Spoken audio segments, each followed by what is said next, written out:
Se guardardes os meus mandamentos, permanecereis no meu amor, assim como também eu tenho guardado os mandamentos de meu Pai, e no seu amor eu permaneço. Eu tenho vos dito essas coisas para que a minha alegria esteja em vós, e a vossa alegria seja completa. O meu mandamento é este, que vos ameis uns aos outros, assim como eu vos amei.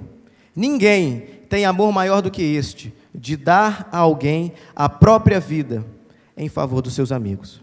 Vós sois meus amigos, se fazeis o que eu vos mando.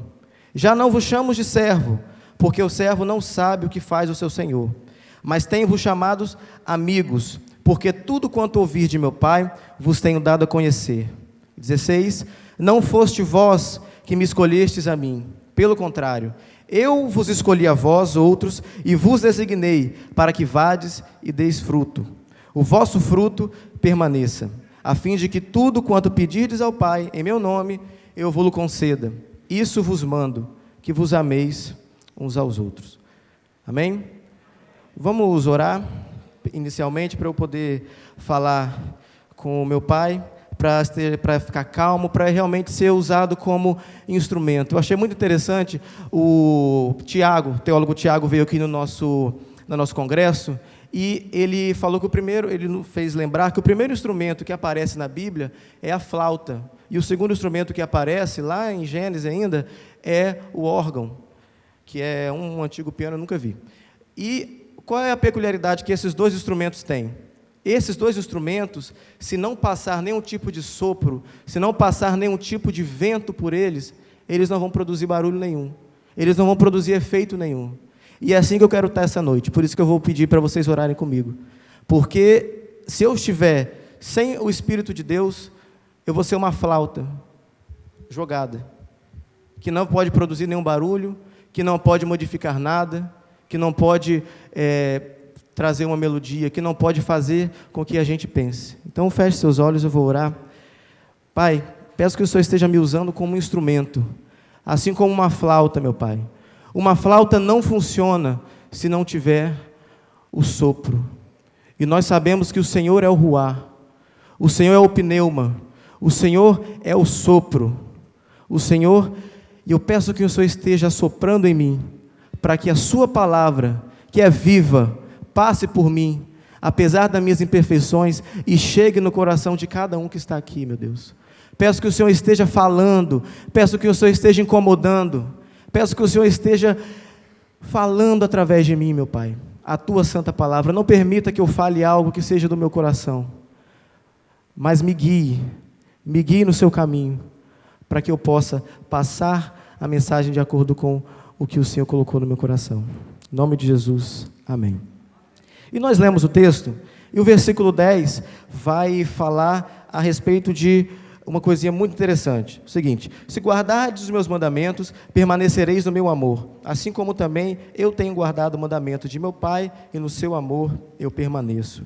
Aqui nós vemos uma ligação muito íntima entre o amor e entre a obediência. Por quê? Porque para Jesus, quando nós obedecemos os mandamentos, nós automaticamente permanecemos no amor. Então Jesus, ele não se preocupa unicamente em falar, gente, amem. Não, ele é o primeiro exemplo. Porque olha o que ele diz na parte B do versículo: assim como também eu tenho guardado os mandamentos de meu Pai, e no seu amor eu permaneço. Então o que ele está dizendo? Que se a gente guardar esses mandamentos, que no resumo é o amor a Deus e ao próximo, nós automaticamente permaneceremos no amor de Deus. E ele dá o exemplo, porque Jesus, durante todo o ministério dele, ele sempre se colocou como exemplo. Você não vai ver Jesus simplesmente falando, sem dar a vida dele como exemplo. E é isso que nós temos que entender. Tem uma frase que eu acho muito interessante, que resume isso, que diz o seguinte: a palavra convence, mas o exemplo arrasta. A palavra convence, mas o exemplo arrasta. Você pode falar o que você quiser, se o seu exemplo, a sua atitude for diferente daquilo que você está falando, vão jogar tudo que você falar fora e vão ficar com aquilo que você está fazendo. Até porque nós somos a Bíblia que o mundo lá fora lê. E aqui, Jesus traz o seu exemplo também como autoridade. porque aquele que dá o exemplo, ele tem essa autoridade. E aqui nós entramos numa questão que seria talvez do amor condicional de Deus, porque ele diz: se guardarem os meus mandamentos, vocês vão permanecer no meu amor. Parece que é um condicionante, parece que Deus está condicionando a obediência ao permanecer no amor. A questão é o seguinte: o mandamento em si é o amor. Jesus repete isso várias vezes. Nós estamos aqui em João 15. Se você for olhar um pouco antes, você vai ver que desde João 13, Jesus já entrou no cenáculo, Jesus já lavou os pés dos discípulos, e Jesus está se despedindo dos discípulos, dizendo que vai embora, mas que vai voltar para buscá-los. E aqui Jesus vai repetindo várias vezes: amem uns aos outros, amem uns aos outros, amem uns aos outros. O meu mandamento é esse. E eu cito o 1 João 4,8, que diz o seguinte: aquele que não ama não conhece a Deus, porque Deus é amor. Amém? No versículo 11, a gente continua, e Jesus vai falar sobre a alegria. Tenho-vos dito essas coisas para que a minha alegria esteja em vós, e a sua alegria seja completa. O que nós podemos entender aqui? Visto de estudante, a alegria é gênero, e ela tem duas espécies. Ela pode ser incompleta, ou ela pode ser completa. Você pode ficar sozinho e pensar que você está feliz, com uma alegria incompleta, ou você pode entender essa alegria completa. Porque a nossa alegria só é completa quando nós obedecemos ao mandamento de Deus. A nossa alegria só é completa quando nós amamos. A nossa alegria só é completa quando nós entendemos que nós fazemos parte de um reino, e esse rei teve um amor tão grande de dar a própria vida em favor dos seus amigos, que somos nós. Ok? Então, o que nós temos que entender? Que é impossível nós sermos felizes sozinhos. Nós não somos seres que fomos criados para ficarmos sozinhos. Nós não fomos criados para ficarmos em casa, sem interagir com nossos irmãos, sem interagir com as demais pessoas. Tanto é que em Hebreus 10, 25, tem a orientação do autor de Hebreus, que é que nós não devemos deixar de congregar. Nós não devemos nos isolar, até porque, como diria o próprio Tom Jobim, que é impossível ser feliz sozinho. Resumindo, você não vai conseguir ter uma alegria completa se você quiser ficar sozinho. Então você vai dizer: mas é muito difícil conviver com as pessoas são muito diferentes de mim e tudo mais. Ok, mas saiba que a sua alegria será incompleta, porque a sua alegria só será completa se você seguir o mandamento de Deus, e o mandamento de Deus é o amor. Ok? Então vamos passar para o versículo 12. O versículo 12 diz o seguinte: o meu mandamento é este, que vos ameis uns aos outros, assim como eu vos amei. E aqui Jesus ele propõe uma mudança, porque em Levítico 19, 18, diz o seguinte: amarás o teu próximo como a ti mesmo. A questão aqui é que Jesus muda o próximo para uns aos outros, e o a ti mesmo para como eu vos amei. O que Jesus faz aqui? Porque é o seguinte: se nós amarmos os outros do jeito que nós nos amamos, pode ser que você não se ame. Pode ser que você esteja num momento de muita dificuldade, que você acha que você não tem valor. Pode ser que você esteja passando por isso. E se você usar essa medida desse amor para amar os outros, você não vai alcançar o objetivo que Deus quer. Então Jesus inverte aqui. Jesus muda o próximo para uns aos outros, e ele muda o a ti mesmo para como eu vos amei. Jesus não só nos dá o mandamento do amor, mas Jesus ele se apresenta como a medida desse amor. Então, se nós não sabemos como amar, nós temos que olhar para Jesus e amar como Ele amou. Ele é o nosso exemplo de amor. E como que Jesus amou? Versículo 13. Ninguém tem amor maior do que este, de dar a alguém a própria vida em favor dos seus amigos. E aqui Jesus faz a extensão desse amor. E qual seria? Aos amigos.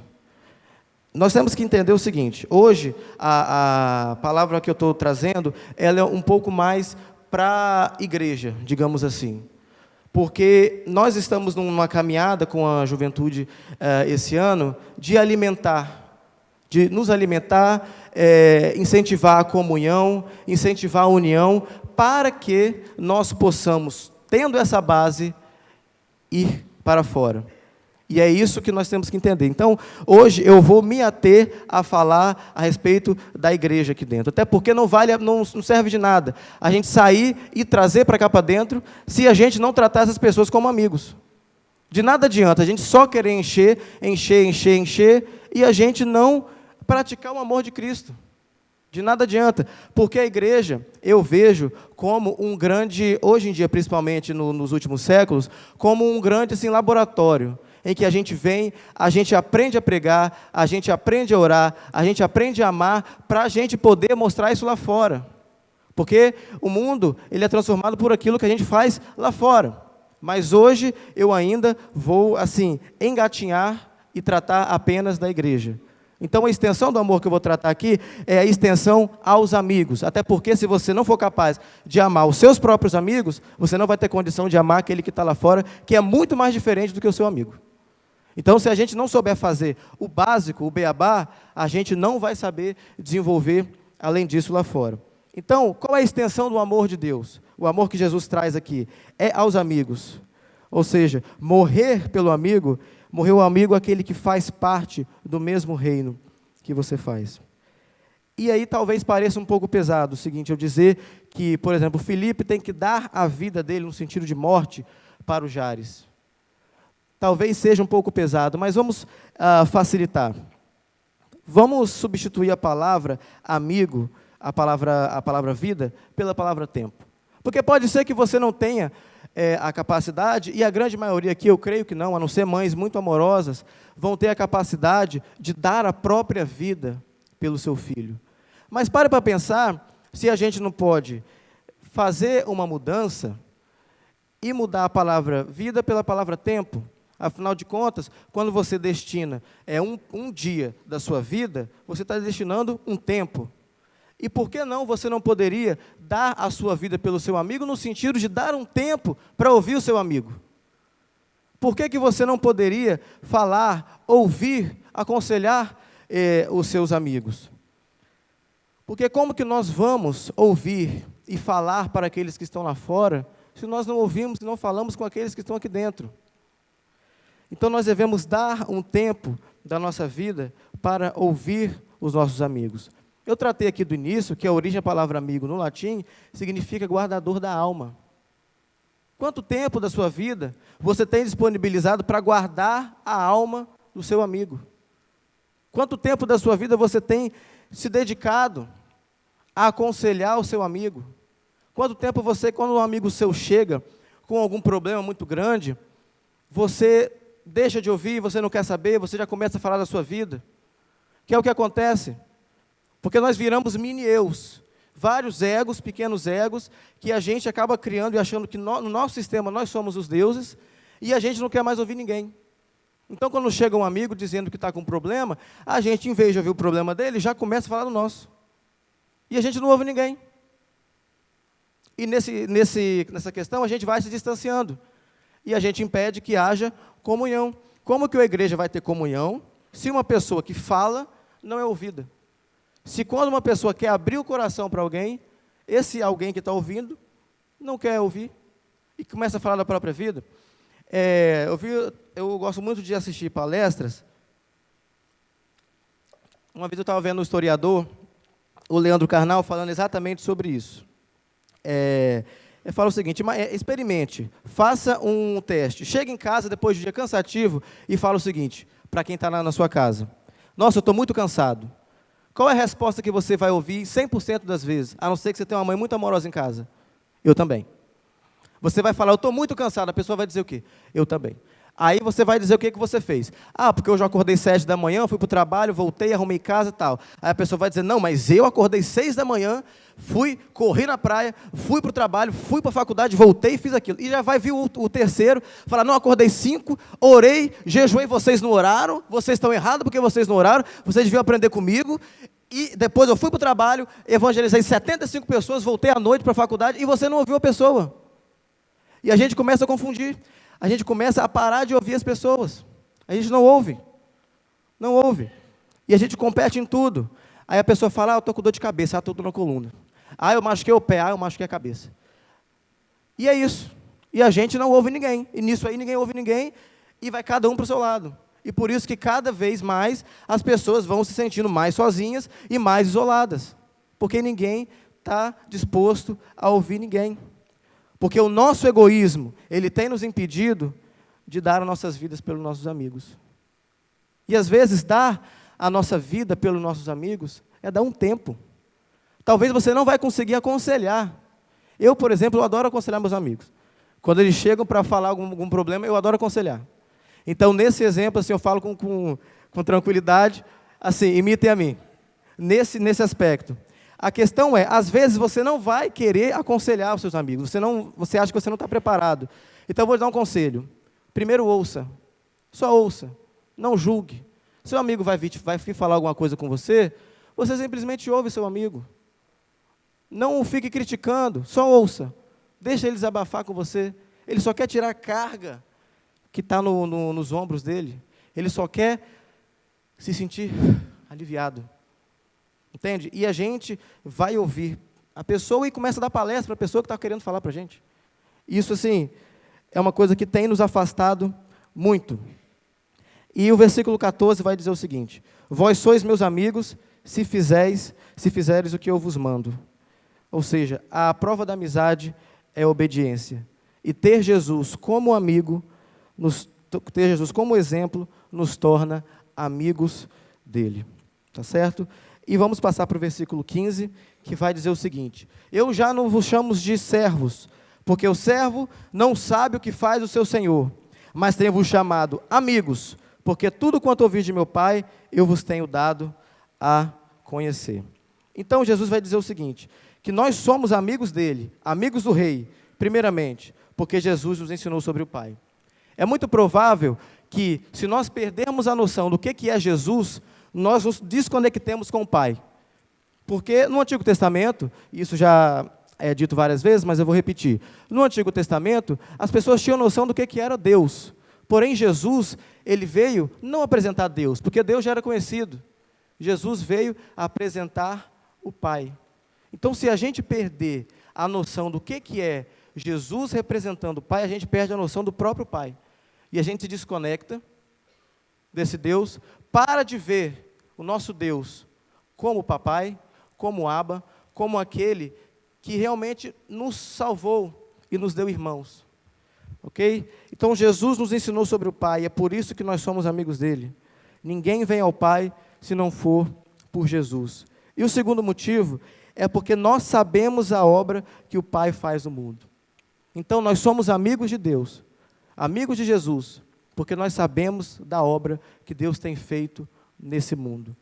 Nós, a partir do momento que experimentarmos esse avanço, esse passe além, esse ir adiante, que é entender a obra que Deus tem feito em nosso meio, a gente vai começar a conversar como amigo com Deus. A gente vai começar a deixar para trás aquela noção de servo e passar a ter uma noção de intimidade, uma noção de eu posso me abrir para o meu amigo, porque o meu amigo, ele deu a vida dele por mim. E nós sabemos a obra que o Pai faz no mundo. Tem uma frase do Dallas Willard, se eu não me engano. Ele diz o seguinte: a oração é uma conversa com Deus a respeito de algo que estamos fazendo juntos. A oração é uma conversa com Deus a respeito de algo que nós estamos fazendo juntos. Portanto, já não vos chamo de servo, porque o servo não sabe o que faz o seu senhor, mas tenho-vos chamado de amigos, porque nós sabemos a obra que Deus tem feito. E eu espero que Ele tenha feito essa obra através de nós e não apesar de nós. Jesus usa amigos, e não simplesmente só servos, mas Ele também amigos, porque nós podemos nos relacionar com Ele, com intimidade, e sem formalismos exagerados. Ele nos chamou para ser nossos amigos. Ele nos libertou, e Ele poderia continuar assim, reinando, como simplesmente um rei, nós como servos e ele como rei. Porém, ele inverte essa ordem, porque para a nossa mentalidade, o que é um amigo? O amigo é alguém que pode me servir. A questão é que Jesus inverte essa ordem, porque Jesus quer um amigo que ele possa servir. E é esse o exemplo que nós temos que seguir. Não é, ele é meu amigo porque ele me leva em casa. Não, você deve ser amigo dele porque você leva ele em casa. Nós devemos servir os nossos amigos, porque é isso que Deus quer de nós quando Ele diz que nós devemos amar uns aos outros. E o versículo 16 vai dizer o seguinte: não fostes vós que me escolhestes a mim, pelo contrário, eu vos escolhi a vós e vos designei para que vades e deis fruto, e o fruto permaneça, a fim de que tudo quanto pedirdes ao Pai, em meu nome, Ele vos conceda. Então é o seguinte, por que Jesus nos escolheu como amigos? Primeiramente, para que nós pudéssemos dar fruto, porque dando fruto, nós seremos como Ele, porque dando fruto, nós manifestaremos o fruto do Espírito, e o fruto do Espírito é o amor. O amor, e ainda do versículo 22 de Gálatas 5, amor, paz, longanimidade, benignidade, bondade, felicidade, mansidão, domínio próprio.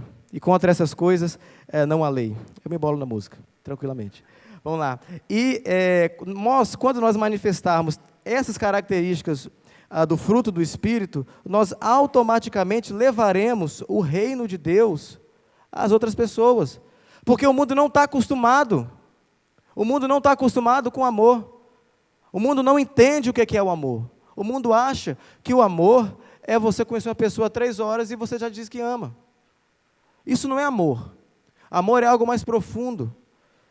Não é tão simples assim. Então, quando você aparece demonstrando o fruto do Espírito e todas as suas características, você automaticamente leva o reino de Deus com você.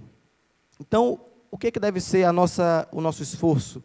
O nosso esforço deve ser de sermos uma amostra grátis do reino. Porque o reino de Deus, na sua totalidade, nós veremos na Nova Jerusalém. Quando eu espero ver todos vocês lá, quando a gente chegar lá para encontrar com o papai. Amém? E essa noção a gente tem que ter, porque a gente tem que trazer esse reino por onde quer que a gente ande. A gente tem que ser um reino de Deus ambulante. A gente tem que demonstrar as características do fruto do Espírito. Nós temos que demonstrar esse amor. E nós, dando fruto, devemos dar frutos permanentes, pois nós estamos firmados em Deus. Então, nossos frutos, eles têm capacidade de ser permanentes, se nós estivermos firmes nessa rocha, se nós estivermos ouvindo e praticando aquilo que nós ouvimos. Nós devemos dar frutos, e frutos permanentes. Porque é assim que nós temos que entender, que tudo quanto nós pedirmos, Deus vai nos conceder. Porque a partir do momento que a gente anda junto, a gente sabe a obra que está fazendo, a nossa vontade cola juntinho com a vontade do Pai. Então, tudo que a gente pedir vai ser para a glória de Deus, e não para a nossa glória própria. Creia nisso. Você deve se aproximar de Deus com amor, exercer o amor para com os outros. Você é um guardador de alma. Você deve se aproximar com o amor das pessoas. Se aproxime com amor. Aquele que não ama, não conhece a Deus, porque Deus é amor. E falando sobre frutos, eu lendo Gênesis no início do ano, percebi assim, o caráter pedagógico da criação de Deus. Porque tudo que Deus cria, Ele cria e manda dar frutos. Ele faz flores, faz plantas e ordena que dê frutos. Faz os animais e os animais que frutifiquem. Da mesma forma com a gente. Nós devemos frutificar e produzir frutos.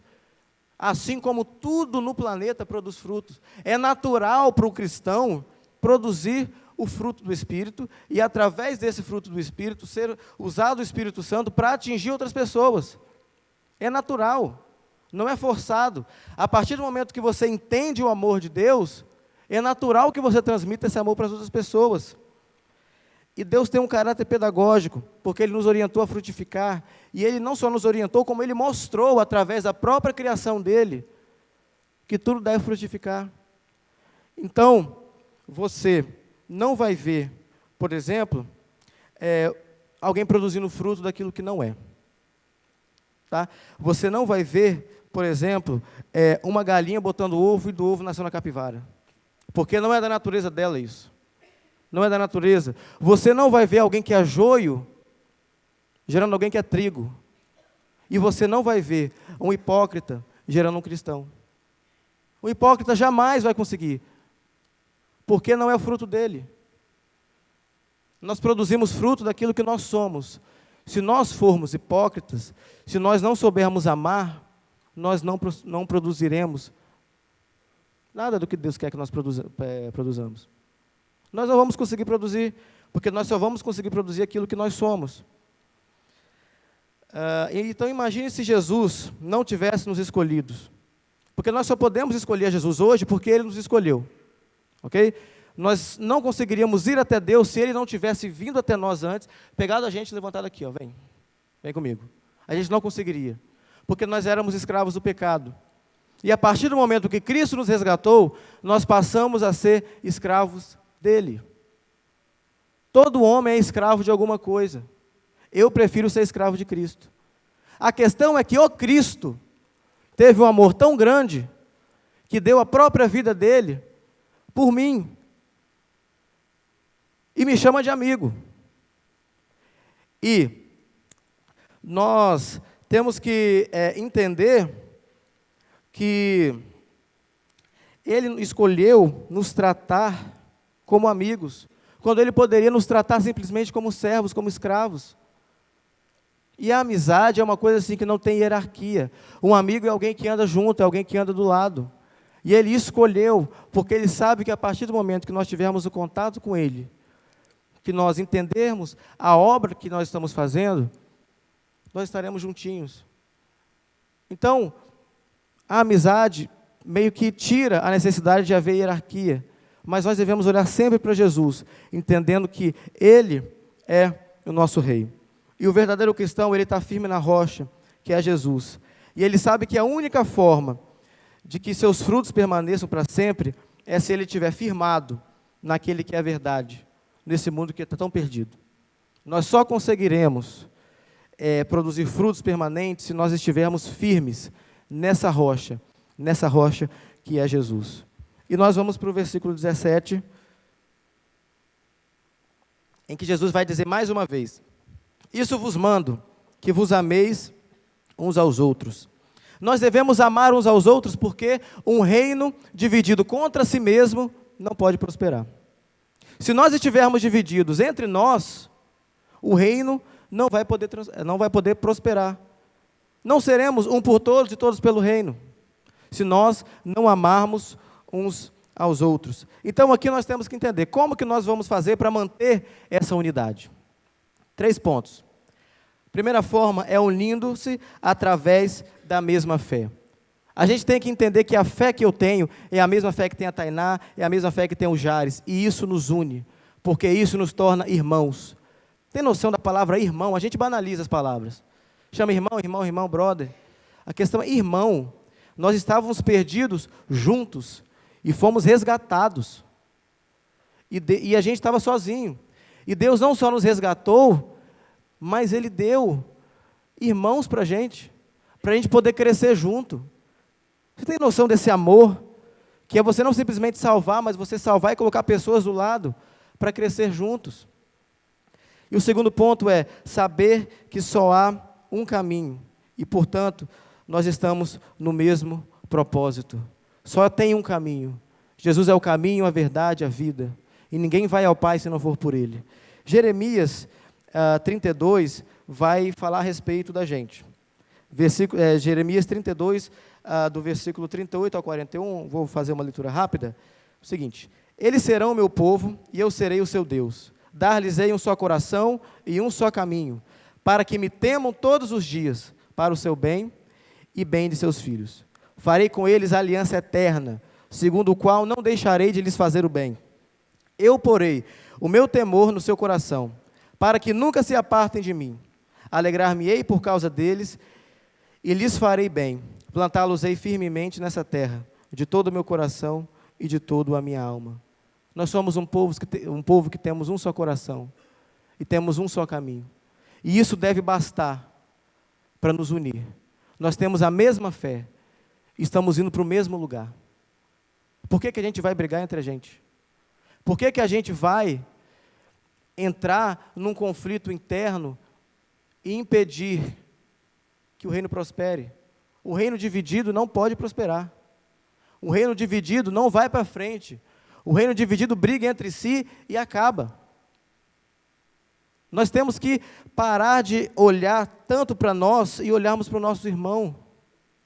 Nós temos que olhar para as pessoas que estão ao nosso redor e entender que nós somos tão falhos quanto a pessoa.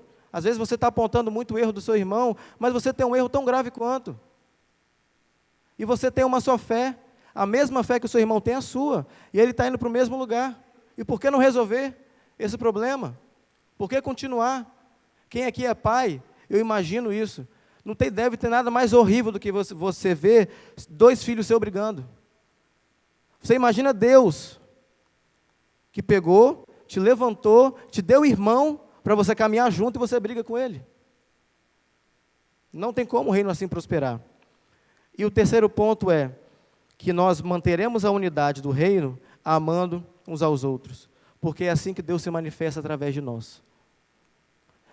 Eu, no início desse mês, escrevi um devocional pequenininho, que ele falava o seguinte: tal pai, tal filho. A nossa intenção deve ser que olhem para a gente e falem bem assim: tal pai, tal filho. Porque já viu pai que age da mesma forma e o filho age da forma muito parecida como o pai?